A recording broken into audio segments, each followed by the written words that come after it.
Hare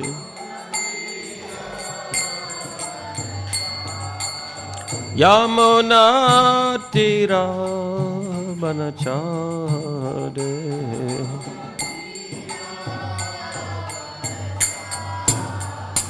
Jaya Radha Madhava Kunja Bihare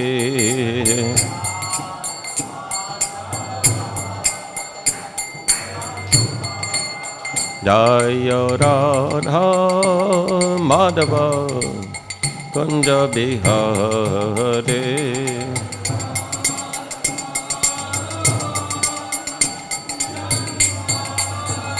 Jaya Radha Vallabha Radha Vallabha Shiradhe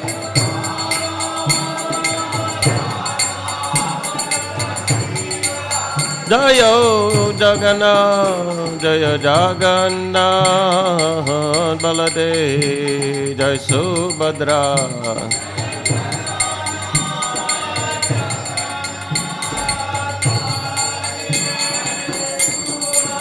Jaya Gauranitai Jaya Gauranitai Jaya Gauranitai Gauranitai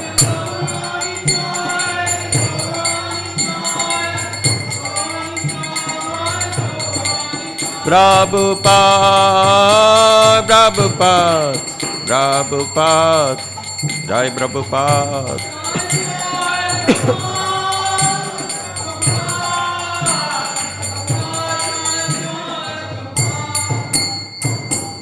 Shri Harinam Sankirtan Yagi ki jai, Grantarat Srimad Bhagavatam ki jai, Divine Grace Bhaktivedanta Swami Srila Prabhupada ki jai.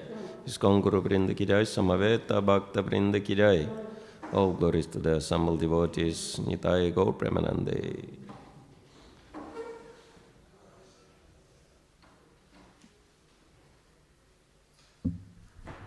Om Gyanti Mirandasya Ginandana Shalokaya Chakshuran Meditam Yana Tasmai Shri Gurave Namaha Shri Chaitanya Manobishtam Stapitam Yena Bhutale Svayam Rupa Kadammayam Dadati Swapanantikam Vanchakalpa Tarubhyascha Kripa Sindhubevacha Patitanam Pavanebhyo Vaishnavebhyo Namo Namaha Shri Krishna Chaitanya Prabhu Nityananda Shri Advaita Radha Shivasati Gaur Bhakta Vrinda Hare Krishna Krishna Krishna Hare Hare Hare Rama Rama Rama Hare Hare Uday Mahat Prema Para Vibhur Nirmaya Kshatena Mushaparasha Gongte Gunan Sadasmaka Yalankrishishta Bhagavan Vacham Sime Om Namo Bhagavate Vasudevaya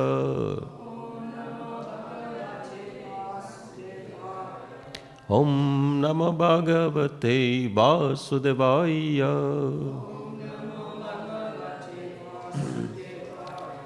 Om Namo Bhagavate Vasudevaya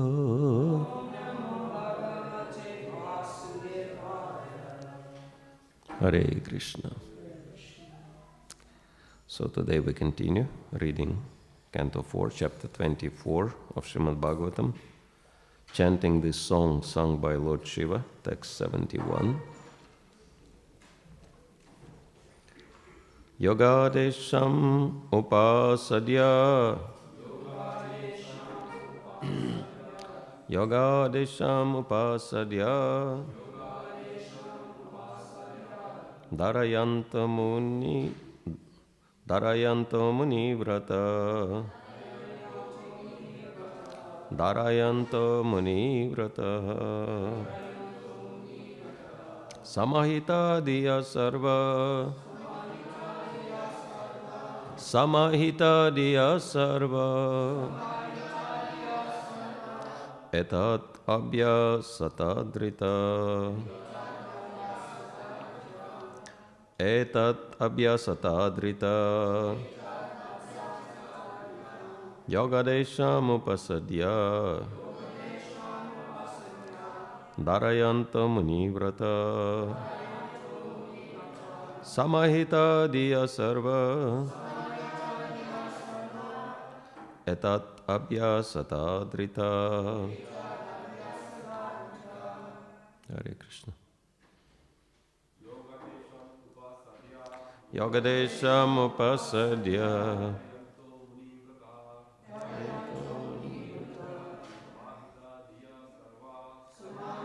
diya sarva abhyasata drita. Yagadesham upasadya Tarayanta munivrata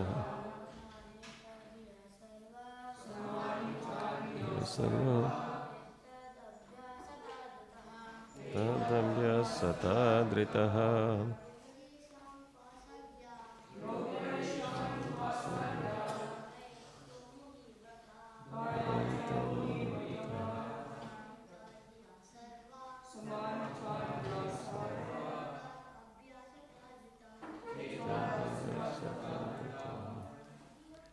Ladies, please.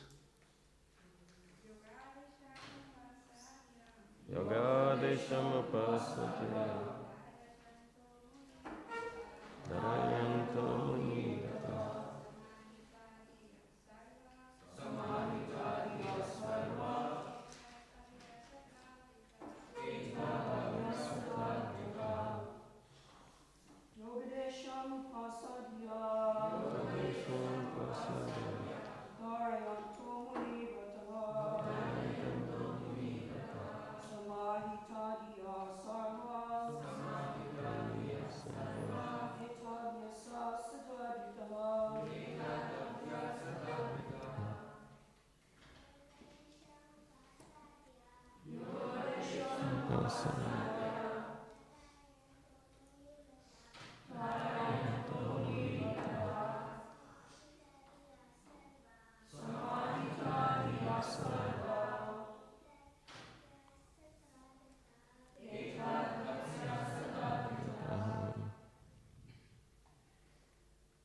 Actually, I never seen anywhere else in the world so many younger Vaishnavas taking part in Bhagavatam class. So I think this is a very special feature of Melbourne Temple. So let's give them a big round of applause. Haribo! Very good. Very serious since young age.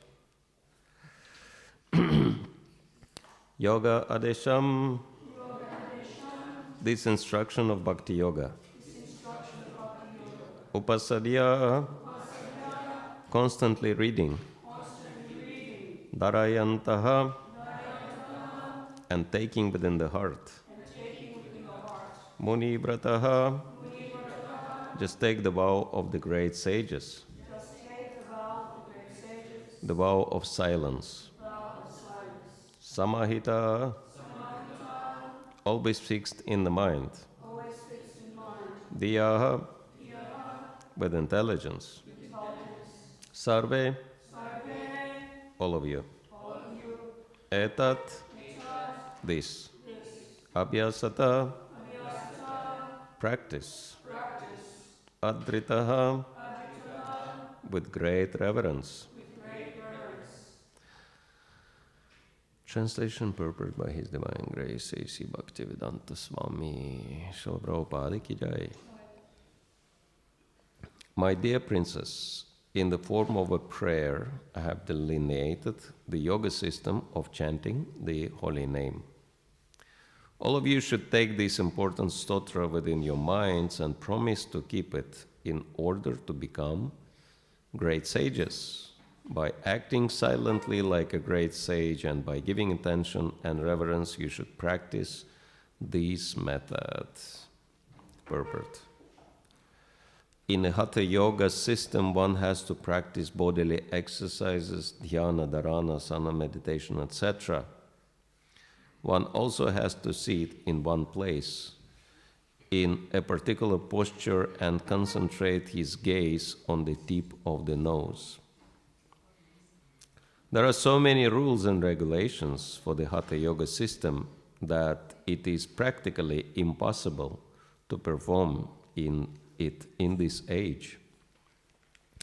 The alternative system of Bhakti Yoga is very easy, not only in this age, but in others as well, for this yoga system was advocated long ago by Lord Shiva when he advised the princes, the sons of Maharaj, Prachina Barhishat. The Bhakti Yoga system is not newly introduced, for even 5,000 years ago, Lord Krishna recommended this Bhakti Yoga as the topmost yoga. As Krishna tells Arjuna in Bhagavad Gita 6:47, Yoginam api sarvesham matkatenan taratmana Shatthavan bhajate yomam sameyukta samo tamamataha. Of all yogis, he who always abides in me with great faith, worshipping me in transcendental loving service, is most intimately united with me in yoga and is the highest of all. The topmost yogi is he who constantly thinks of Krishna within himself and chants the glories of the Lord. In other words, this system of Bhakti Yoga has been existing from time immemorial and is now continuing to in this Krishna consciousness movement. The word Munivrataha is significant in this regard because those who are interested in advancing in spiritual life must be silent. Silence means talking only of Krishna Katha. This is the silence of Maharaj Ambarisha. Savaimana Krishna Padaravindayor Vachamsi Vaikuntha Gunanuvarnane. King Ambarish always fixed his mind on the lotus feet of the Lord and talked of him only. Bhagavatam 9:4-19. We should also take this opportunity in life to become as good as a great saint simply by not talking unnecessarily with unwanted persons. We should either talk of Krishna or chant Hare Krishna undeviatingly. This is called Munivrata. The intelligence must be very sharp, samahita dhiya, and should always be acting in Krishna consciousness. The words etat, abhya, sat, tadrita indicate that if one takes these instructions from a spiritual master with great reverence, adrita, and practices them accordingly, he will find this Bhakti Yoga process to be very, very easy. Yoga adishamo pasadya darayanto munivrata samahita adiya sarva etat abhya satadrita. My dear princess, in the form of a prayer I have delineated the yoga system of chanting the holy name. All of you should take this important stotra within your minds and promise to keep it in order to become great sages.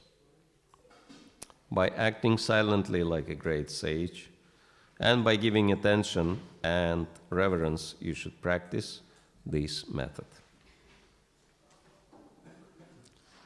So this is a very interesting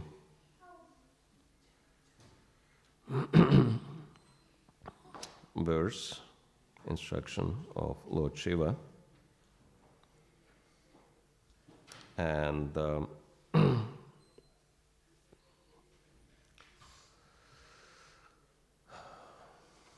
it has many important elements, and probably the best way to address this subject is the same way as Srila Prabhupada and previous acharyas addressed it, by focusing on each element of this verse.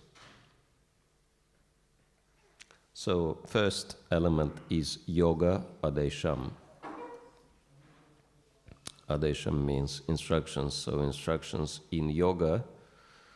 And the specific yoga, as it is obvious from the content of this chapter, Lord Shiva is giving instruction in is Bhakti Yoga, because what he recommends, as we found out from the previous verse, is to always meditate on the Lord and always chant His glories.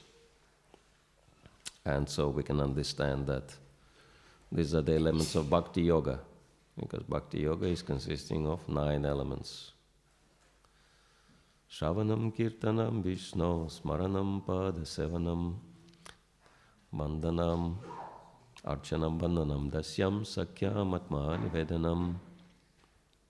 And so here Lord Shiva is instructing Prachetas to follow Bhakti Yoga, because Bhakti Yoga is the topmost yoga system and the most practical and most powerful yoga system. And it's very interesting. If you look at the results of the latest modern research in the science of psychology, the most powerful methods can be found in Bhakti Yoga. For example, and it's very interesting that the elements of Bhakti Yoga are also used in practically all the traditions of the world. One element I found, which is yoga posture. We don't do much yoga. Bhakti yoga is not so much of a physical yoga, but we do have few yoga asanas we perform every day, right?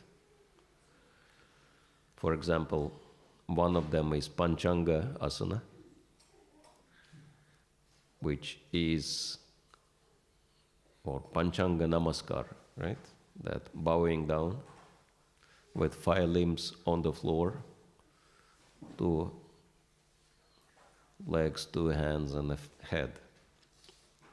And very interestingly, if you look at a yoga posture, which is very well known in the modern world, because not many people are good with Sanskrit names, so they gave it an easy name of child's pose.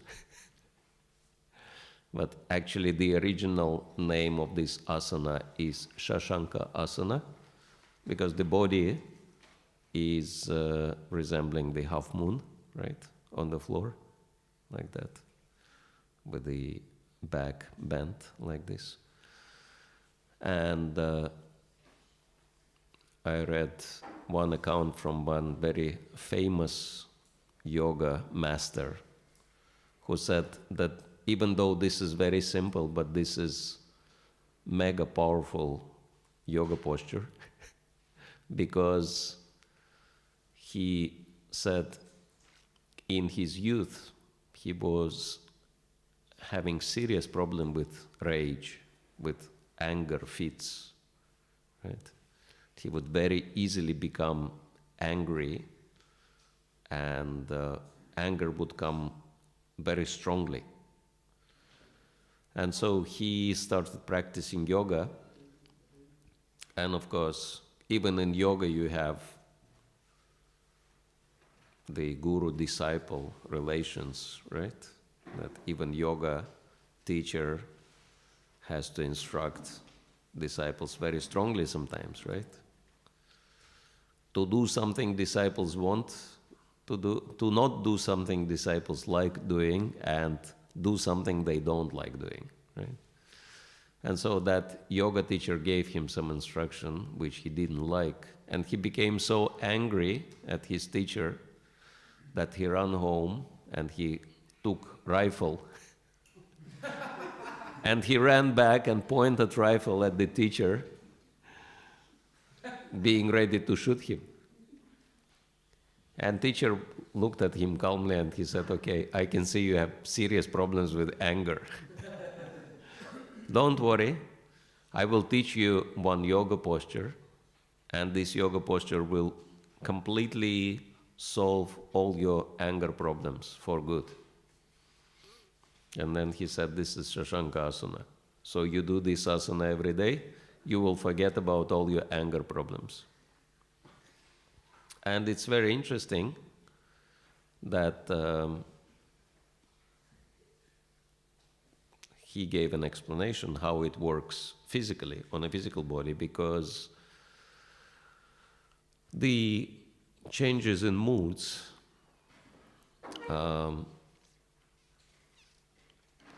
are connected to the function of adrenaline glands, right?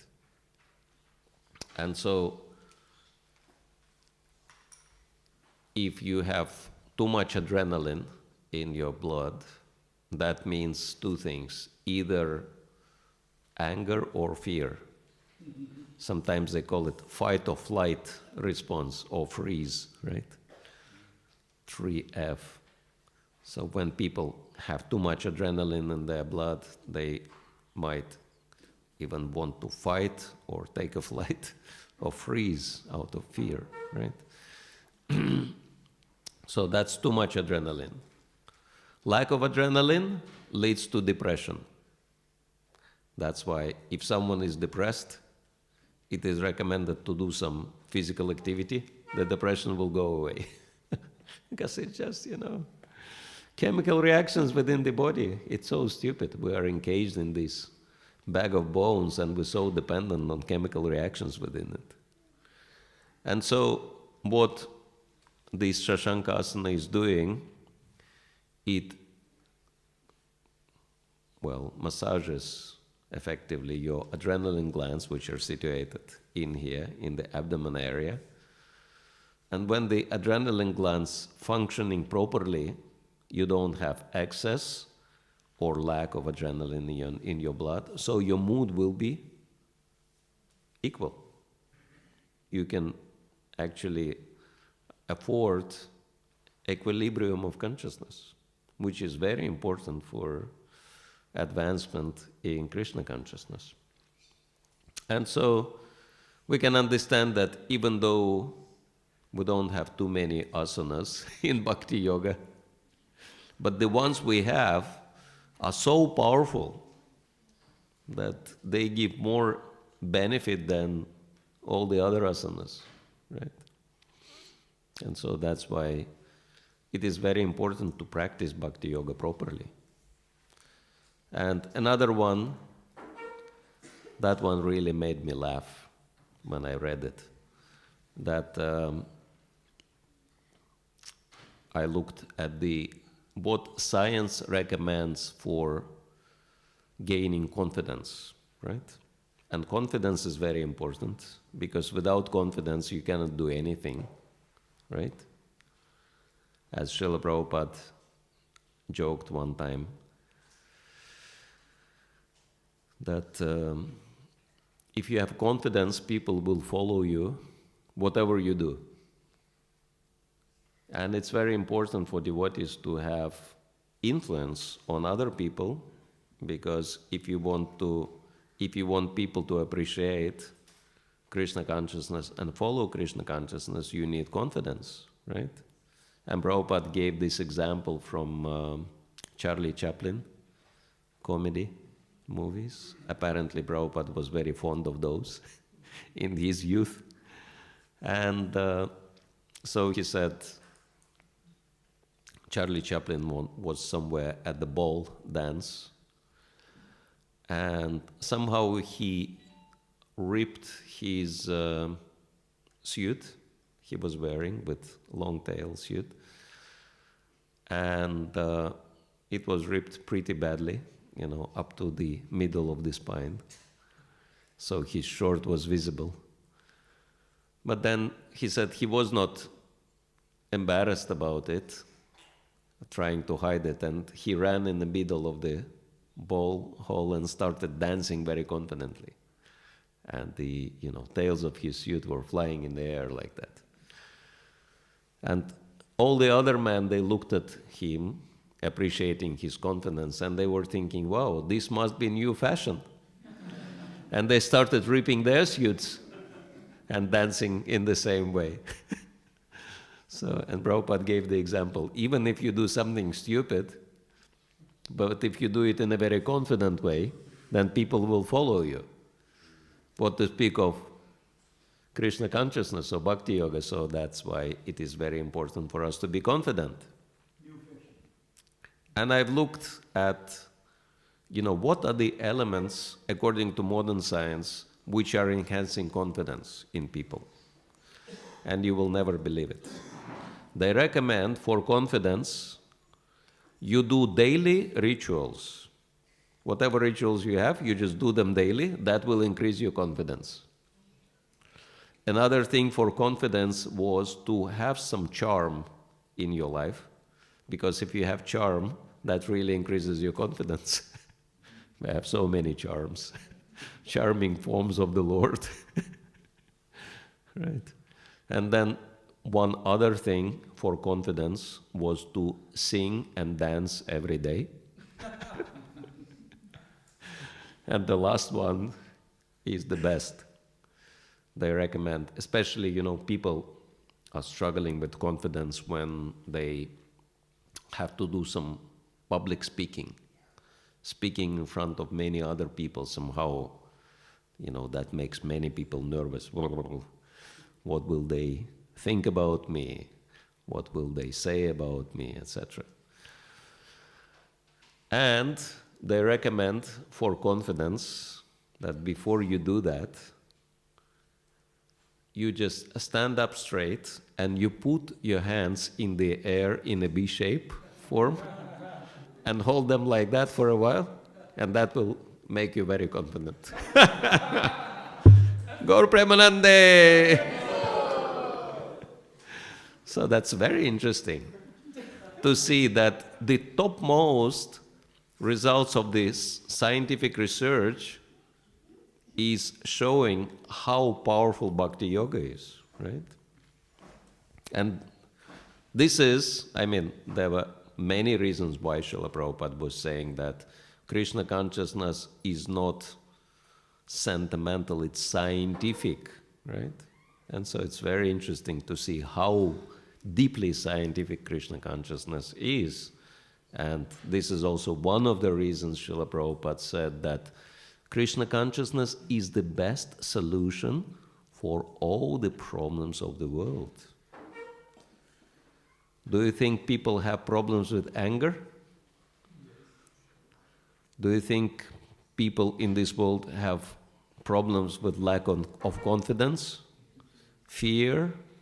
So many things. And so it's amazing how Krishna consciousness or Bhakti Yoga is offering very effective solutions for pretty much everything.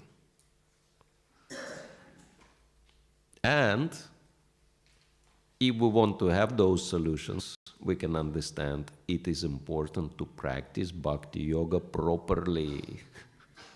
If we don't practice it properly, if we neglect proper following, even we will not be benefiting much from the practice of Bhakti Yoga.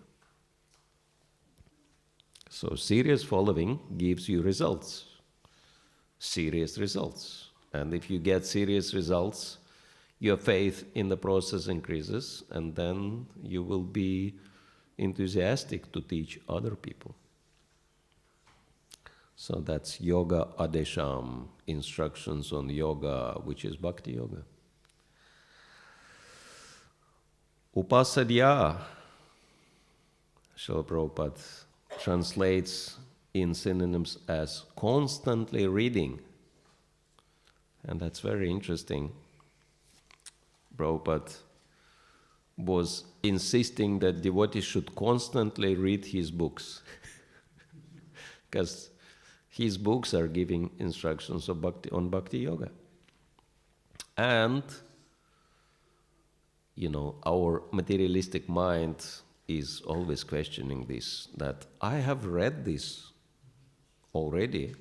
Why should I go back again and read the same thing, right? Logically, it seems something that it is something strange, but again, scientific research says that whatever information we perceive through our senses, for example, eyes, we retain only 2% of the 100% information. What is happening, and interestingly enough, what is happening with the other 98% of the information, it is deleted. Our mind is deleting 98% of the information. And it's also distorting and generalizing. Deleting, distorting, and generalizing. This is what's happening. So we can actually perceive properly only 2% of the information. And so, basically speaking, if you have read Prabhupada books once, you understood only 2%. And it's been experience of many, many devotees. They say it's amazing. I read the same page of the same Prabhupada's book, and now my understanding is totally different. I'm realizing something I never realized before. I'm reading something as if I never read it before. Anyone had this experience? You can see it's across the border. Everyone has this experience. That's why it is recommended, Lord Shiva says, constantly reading those instructions. And next one is Dharayantaha. Dharayantaha means, as Prabhupada translates, taking within the heart. Of course, Dharayan is one of the elements in Hatha Yoga, right? Because Hatha Yoga, it's not just Hatha Yoga. These are general principles of yoga, Ashtanga Yoga. 8 elements of Ashtanga Yoga are Yama, Niyama, Asana, Pranayama, Pratyahara, Dharana, Dhyana, and Samadhi. Everyone knows Samadhi. Work now, Samadhi later. After you leave your body out because of too much work, they will put you in Samadhi. It's a joke. We're not just talking about external Samadhi. We're talking about real Samadhi. But, Dharana is one of the elements in Ashtanga Yoga. And dharana literally means concentration. Dhara means to hold, like this is one of the names of the Earth planet, because Earth is holding everything and everyone on itself. So dhara means to hold. So dharana is ability to concentrate, to hold your attention. And Prabhupada translates that taking within the heart. Because you can only concentrate, you can only hold your attention properly if it is emotionally, again using scientific language, if you are anchored emotionally. So emotional anchoring is very important. How many of you had this, how many of you actually realizing this, that whatever you remember is always connected with some emotions? Yeah? If something is not connected with some emotion, whether positive or negative, you will not be able to remember it at all, right? So that's why ability to concentrate is very much connected to the heart, because heart is where all the emotions coming from, right? So, and that's why Bhakti Yoga is yoga of the heart, right? It is loving devotional service to the Supreme Lord. So all the positive emotions are practiced within Bhakti Yoga, and Bhakti Yoga is the yoga of positive emotions, and that's why all the negativity, all the negative emotions are rejected in the practice of Bhakti. As Prabhupada says, devotees are never morose. They are always happy in Krishna consciousness, and they are never morose. And one devotee said, Srila Prabhupada, what if someone is practicing Krishna consciousness and still morose? Prabhupada said, such a person is not a devotee. Or if it is a devotee, it is Maya. Being morose in Krishna consciousness means Maya. Yeah, because Bhakti Yoga is only connected to positive emotions. And if you have positive emotions, it's very easy to remember. Also negative emotions, of course. Whatever negative experiences we had, we also remember them. But yeah. Next word is Muni Vrata. Muni, of course, means sage, and Vrata means vow. And Srila Prabhupada explains which specific Vrata, which specific vow it is described in here. Just take the vow of the great sages, the vow of silence. And so silence is very interesting, because if you look at the lists, there are actually a number of places in Prabhupada's books where the lists are given of the qualities of the devotee. For example, there are 26 qualities listed in Chaitanya Charitamrita, most famous list, I suppose, in relation to the devotees. But this is not the only list. Then Bhagavad Gita chapter 12 is also giving the list of the qualities of a devotee who is very dear to Krishna. And there are about, it's really hard to calculate because some of the qualities Krishna repeats twice. But there are about 30 qualities. And both lists have Mauni, that devotee is silent. And Prabhupada speaks about it in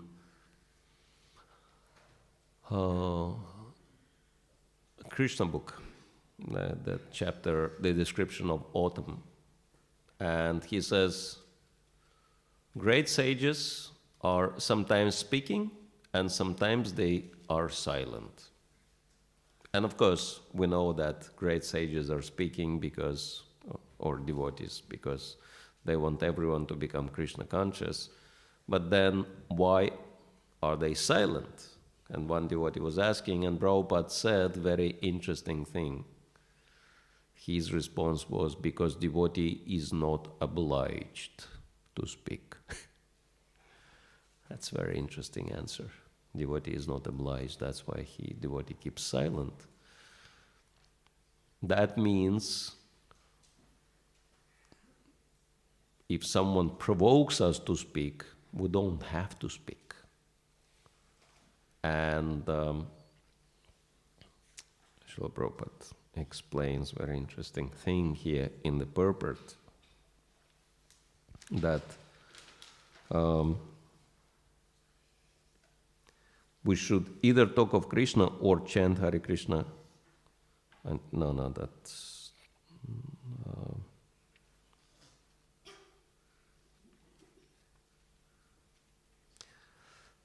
can't find it now. But Srila Prabhupada speaks something like devotee is not speaking, addressing some undeserving people, something like that, if anyone can find it in the purport. 5 less than one page, you should even talk with Krishna, which No, something to the effect that we should not be speaking to undeserving people. Something like that, Srila Prabhupada says.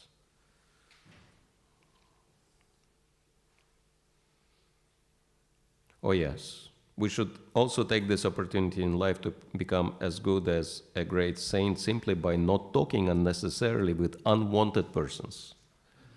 Not undeserving, but unwanted. Interesting. That if you see unwanted person, you should not talk to that person. And what does it mean? Who can be defined as unwanted? Huh? Faithless people, yes, exactly. It's connected to the 9th offense of the holy name. What is the 9th offense of the holy name? To instruct materialistic people, people who don't have faith in Krishna consciousness, because you'll be just wasting your bullets, right? You will never be able to achieve any good result by talking to such people, because they are offensive. Their mentality is offensive. And unless you are very expert, Prabhupada was very expert. He could subdue even offensive people. He could, change the minds of even offensive people.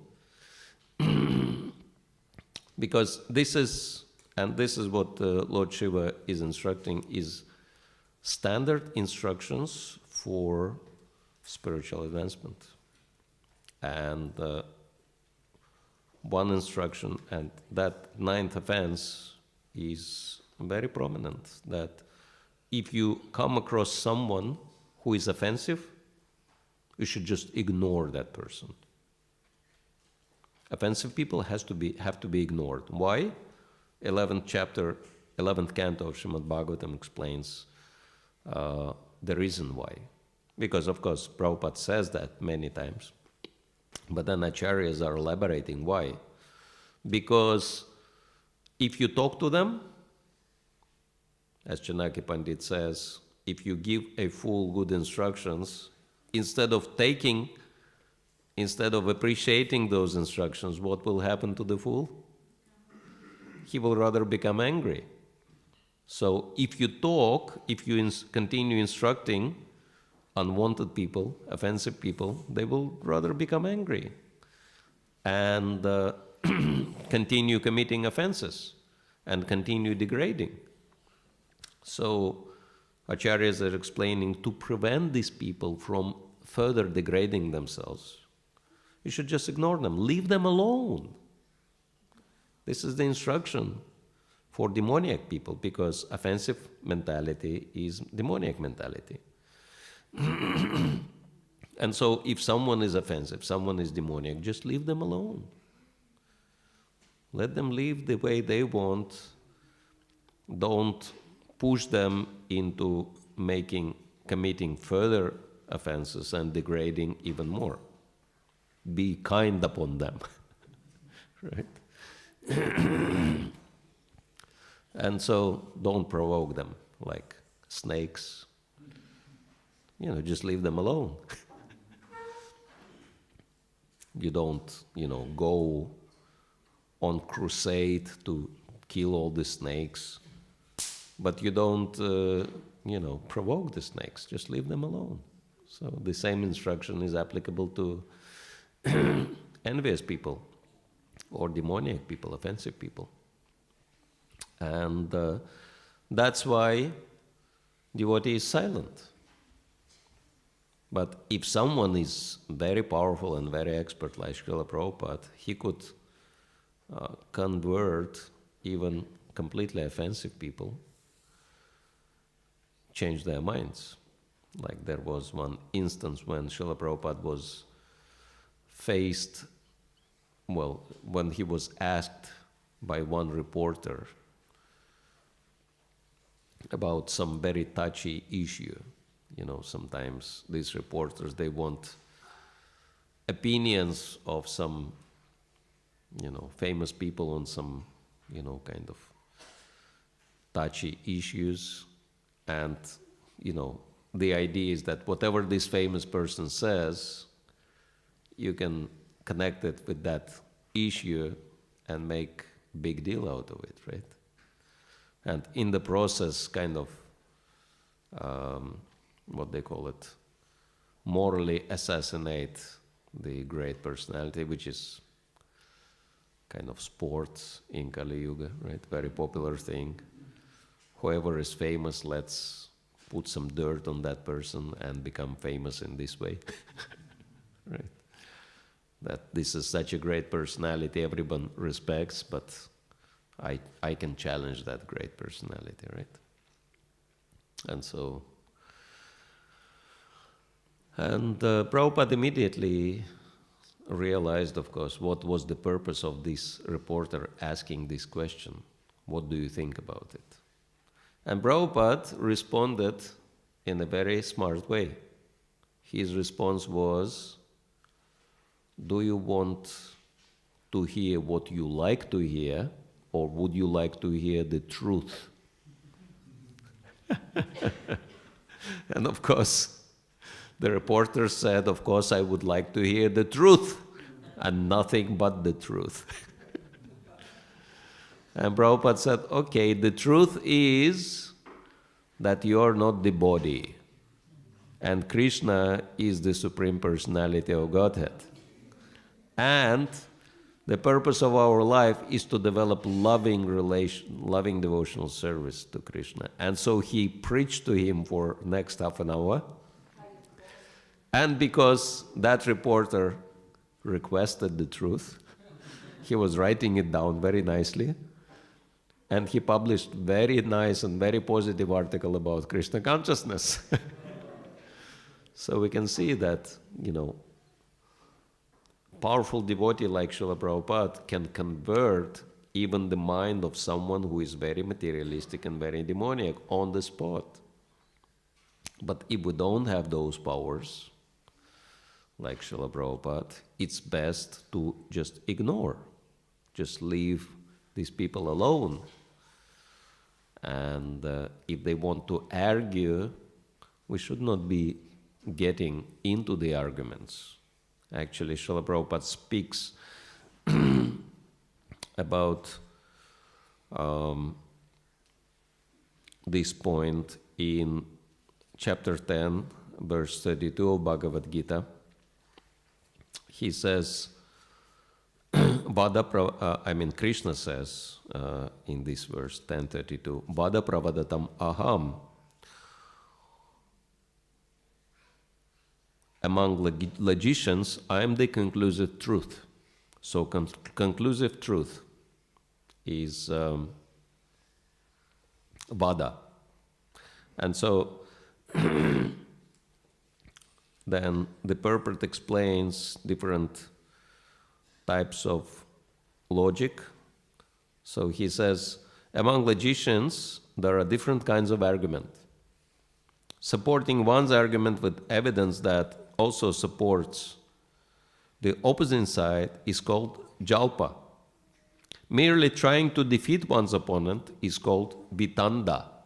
And I think vitanda is very popular in Kali Yuga, right?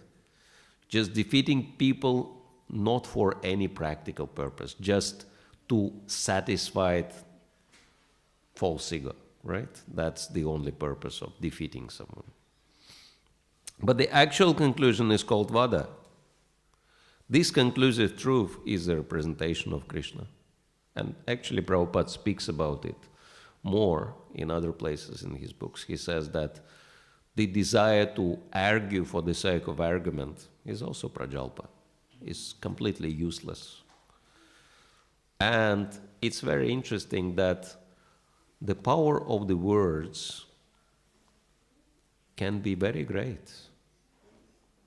With few words, you can actually change people's consciousness. And as a result, you can totally change their life for better. How many of you like to have this kind of power in your words?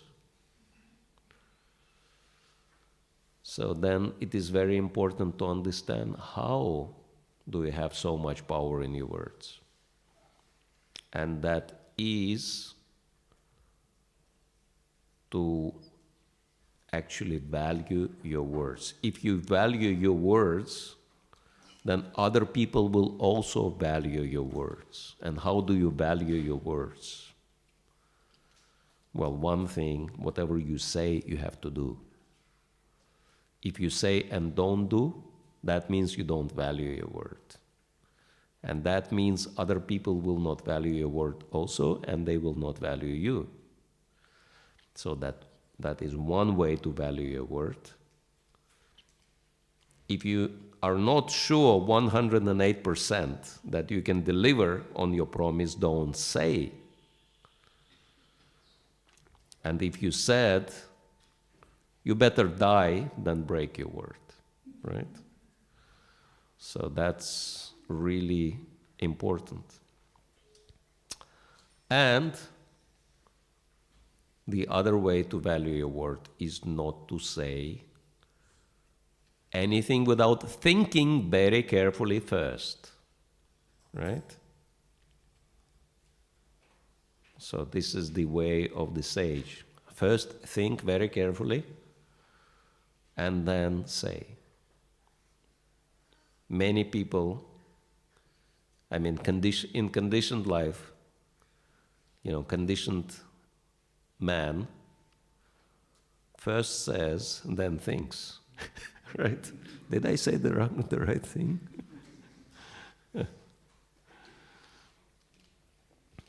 But because men are prone to say something stupid, they tend to keep quiet, right?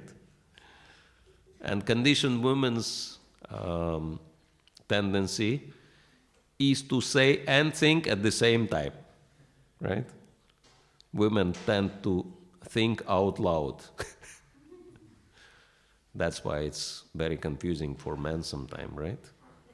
Why do they speak their minds? Because men are not doing that, right? But women do. So it's very confusing.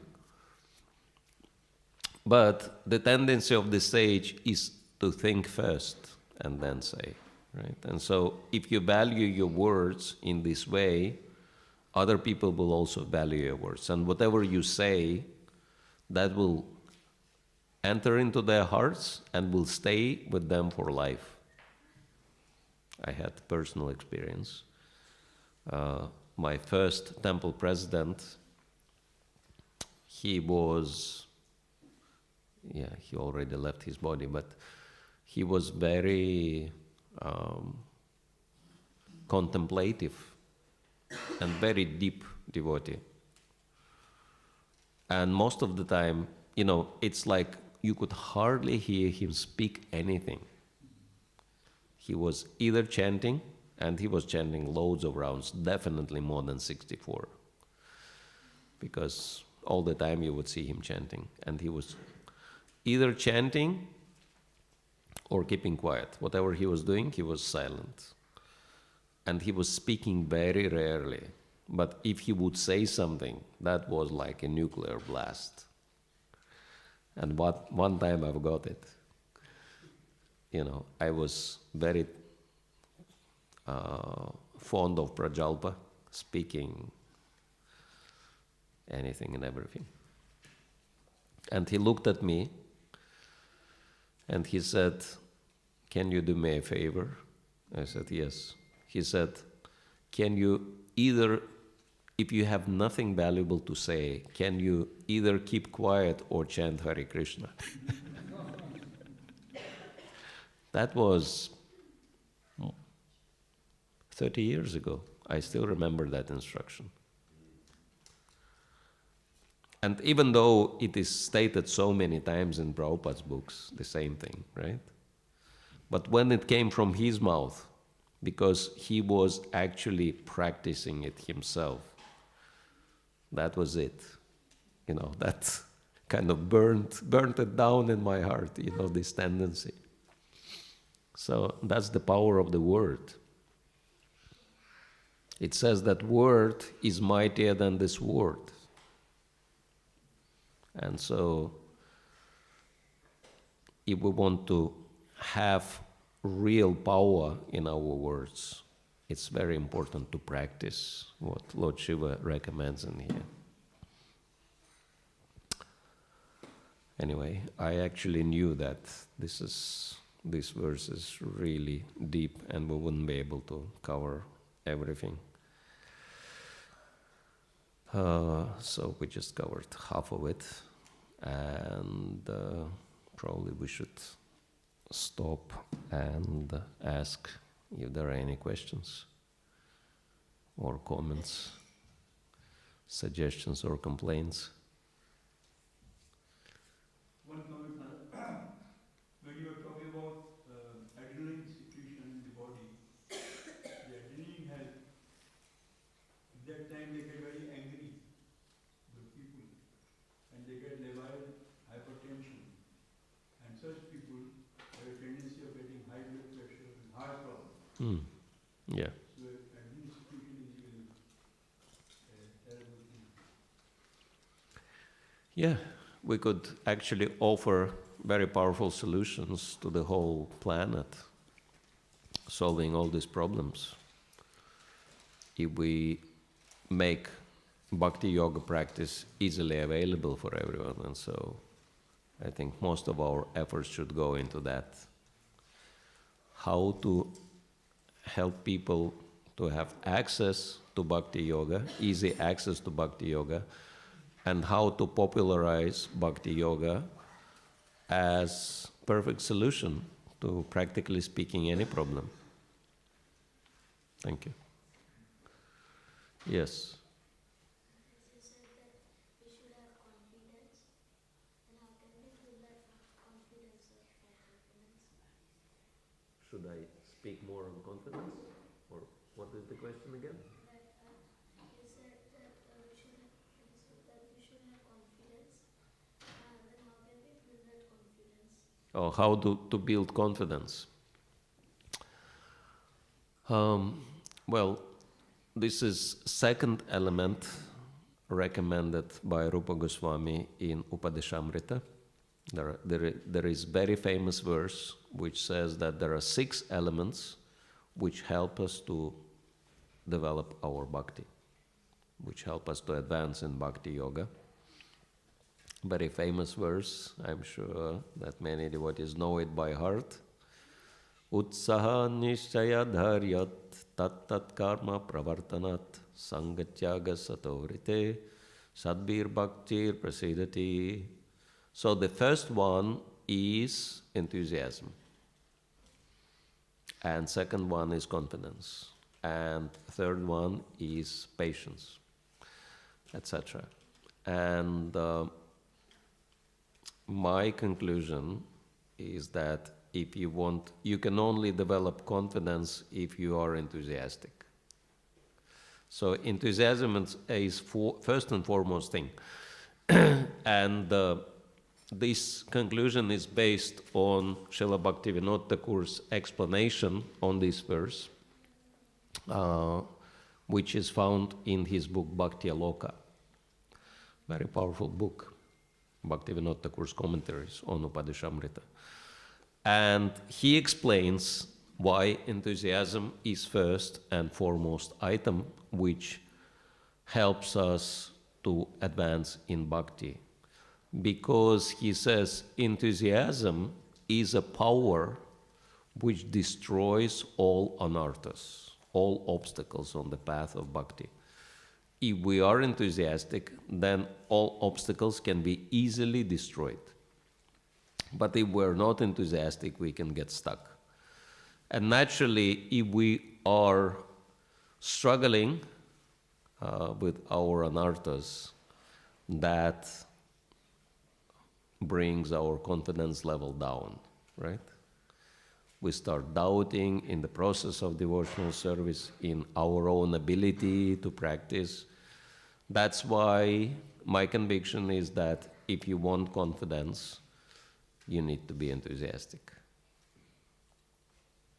Yes? Thank you. Very good question. Very deep question. From young sage.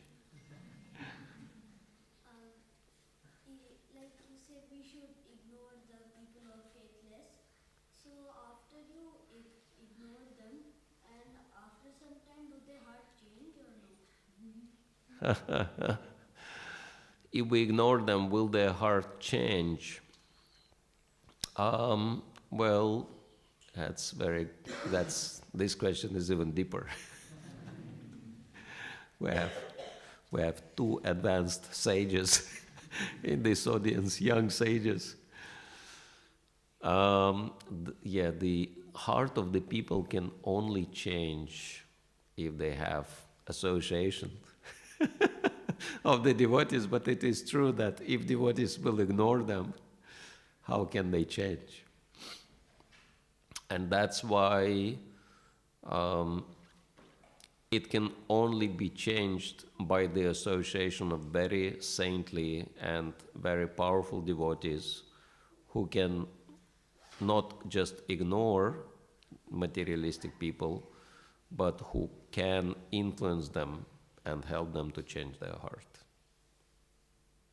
So we should become like that. Yes? Answering your question?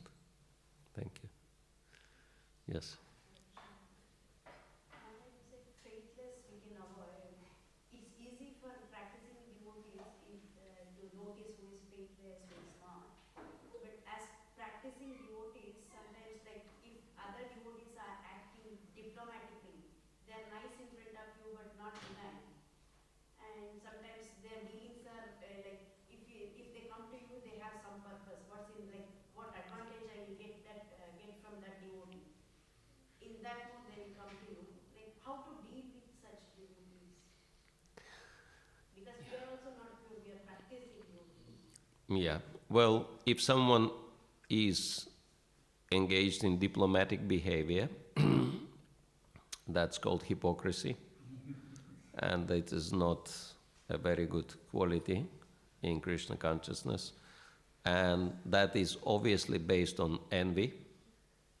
And, because if someone is not envious of me, even if I do something wrong, these people will try to help me, right? But if that's not happening, then that means it's envy. And Srila Prabhupada said that envious people are not real devotees, and it's better to ignore them. So if someone is envious, then we should ignore these people. How do you know if they're faithless? How do we know that someone is faithless? Well, faith means, according to Lord Chaitanya Mahaprabhu, Shraddha, Shabde Vishwasa, Kahe Sudrida Nishchaya, Krishna Bhakti Kaile, Sarva Karma Kritahaya. So Lord Chaitanya says that faith means conviction in one thing, that by practicing Krishna consciousness, I will achieve all results I want to achieve in life. So, if someone is serious devotee, and serious devotee does not mean that one's face is always serious, like that. No. A serious devotee means he can joke, he can smile, he can laugh. That's not a problem. But serious devotee means that one's practice, one is very serious about his practice of Krishna consciousness. And so, if someone is not serious, that means that these people are lacking faith. And the more they're lacking faith in the practice of bhakti, the more, the less we should associate with them, unless we are expert enough to help them, to change them. It's like if someone is drowning, that's a very good practical example.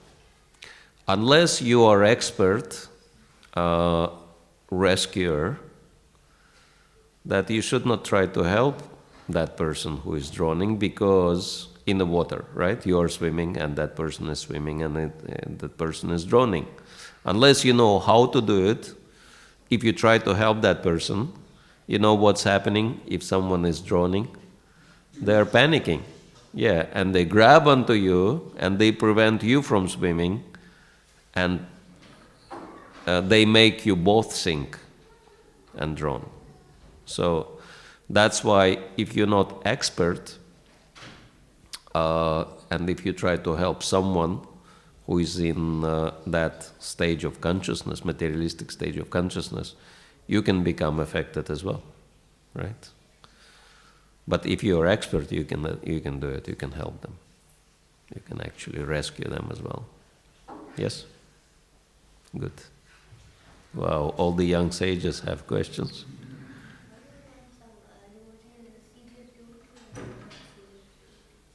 How to understand? How to understand that which devotee is serious and which is not. So by practice, if someone is very serious about sadhana, for example, and service, right? So that devotee is serious.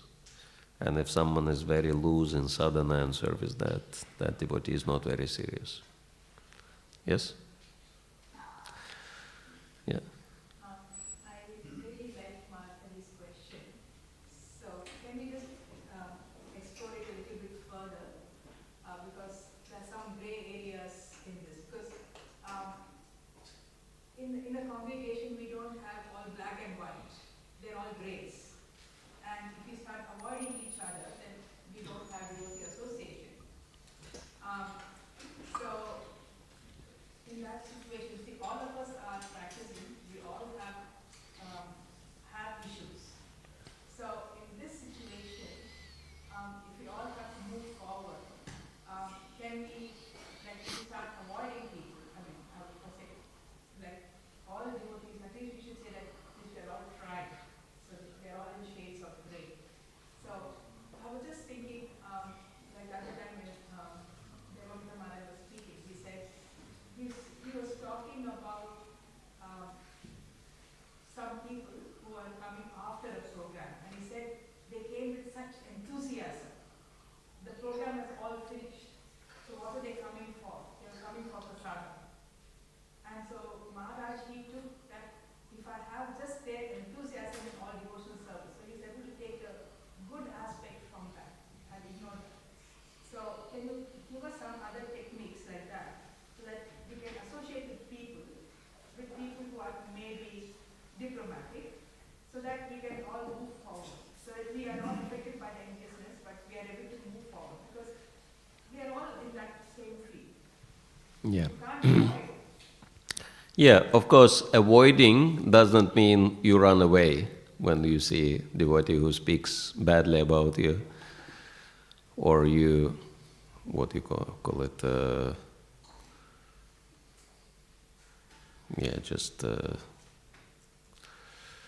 ignore that person fully. Because if someone is trying to practice Krishna consciousness, then at least they have chances to rectify. But you should be avoiding opening your heart to such people. And you should be careful about, building very confidential relationship with them. So Prabhupada said, with cheaters you can cheat.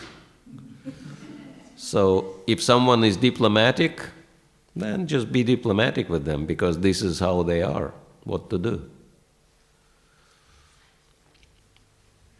Don't open your heart to such devotees, because if you open your heart, they can betray you easily, right? So just be careful. And it's always good to be careful, Because material world means everyone is conditioned soul, right? Unless someone is coming from the Goloka Vrindavan or something, which is very rare. So 99% we should be careful.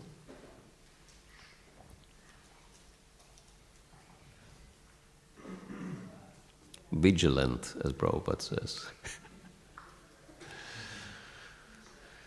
Yes. Because Krishna's comment, he was telling how to see serious devotees too. Yeah, sometimes it can be hard because people can be doing all the sadhana, everything, and they can have some envy and jealousy, all those things too. But some people may do very little sadhana, but they can be very pure too. So it can be really difficult who is serious and who is not serious. So we don't, I don't know how to. Well, if someone is pure, why would not they follow sadhana? And why would not they do service? So obviously, if someone is not interested in sadhana and service, then there must be some problems. Because, purity means you are attracted by something pure, right? And so Bhakti Yoga is the most pure form of spiritual practice. And if someone is not attracted by Bhakti Yoga practice, then that means there are some problems.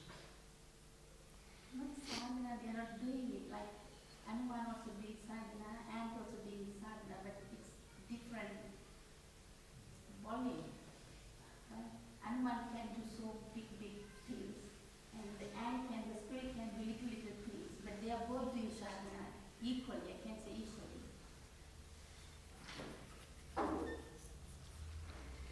Yeah. And it's easy to see that if someone is, having some difficulties maybe, but doing his best, or someone is not. So we have to use our intelligence. Huh? Very difficult to explain. We have to use our intelligence. And it's not very hard to understand if someone is serious or not. Yes? How we can develop patience in reacting with something like we have some situation and we talk and we react all of a sudden. How can we control that emotion coming from our heart? That lack of patience comes from attachment. And attachment means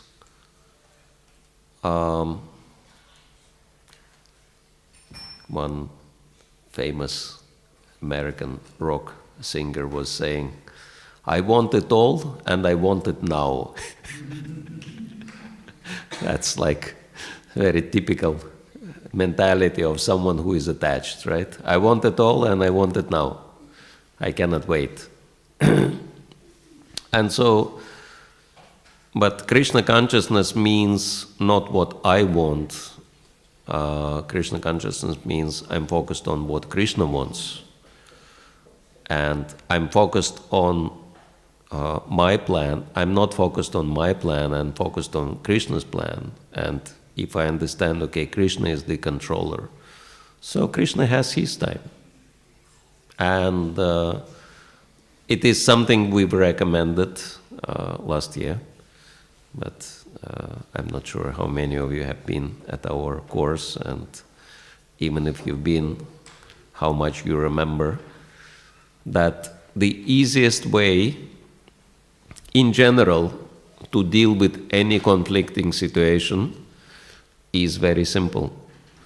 That how am I benefiting from that conflict, from this problem? So, because if you focused on benefits from problems, then problems cease to exist. Yeah.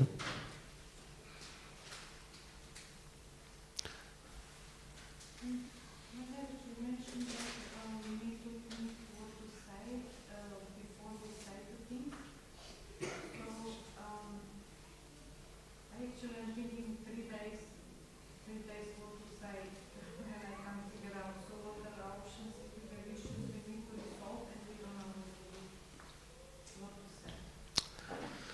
Well, if it is very hard for us to figure out what to do, Krishna is not giving us any ideas probably. The only feasible option is not to say anything or not to do anything. Just leave it. But I think sometimes issues need to be resolved and they have to be resolved. Yeah, I mean, there are things which can be resolved, but there are also things which seems like they should be resolved, but they are not resolvable. We cannot figure out how to resolve them. And probably it's an indication that it's beyond our reach, right? It's like the, what they call it, serenity prayer, which is very powerful, even though it is Christian prayer, but it is explaining very important things. And yeah, it's coming from those pure Christians who practice Christ consciousness, Christianity properly, right? Yeah. It's complicated. You don't know what to do, what not to do, what's the right thing to do. Yes. This is what Serenity Prayer says. Part of it says that, "Oh my Lord, please give me strength to solve the problems I can solve. Give me humility to accept those problems I cannot solve, and give me intelligence to distinguish one from the second, from the other." Because God grant me the serenity to accept the things I cannot change, encourage to change the things I can, and the wisdom to know the difference. Thank you. So yeah, sometimes we can just pray for intelligence, pray for wisdom, because this is what Krishna is promising to those who are serving him with love, right? Bhagavad Gita 10:10. He says, if someone serves me with love, I give them intelligence, how to come to me. So sometimes this is what we need. When you were saying something like, don't say anything, I just remember a story. Srila Prabhupada was invited in a conference in India, maybe Bombay, I don't remember exact place. So there were a lot of Mayavadis and other people. Srila Prabhupada was sitting there quietly, and when his turn was there, was about to come to speak, so he just walked up. And I think Gurudas was there, following Prabhupada. Prabhupada, now it's our turn to speak. So please stay back. So, no, you speak. So Prabhupada made him speak to Mayavadi, and then he said, because they were saying everything is one. One is all things. So Gurudas said, is Rasgulla same as the stool on the street? And people were very annoyed. And they reported it to Prabhupada. And Prabhupada said, that's the right answer. But my disciples sometimes speak very hard words, so don't take it, but I agree what he said. Interesting. His pure love for Krishna is so much that he can't tolerate any nonsense. And he just walks away. All right, so thank you. We'll finish here. Grantaraj Srimad Bhagavatam ki jai, Srila Prabhupada ki jai, Gaur Premanande. Happy Ekadashi to everyone.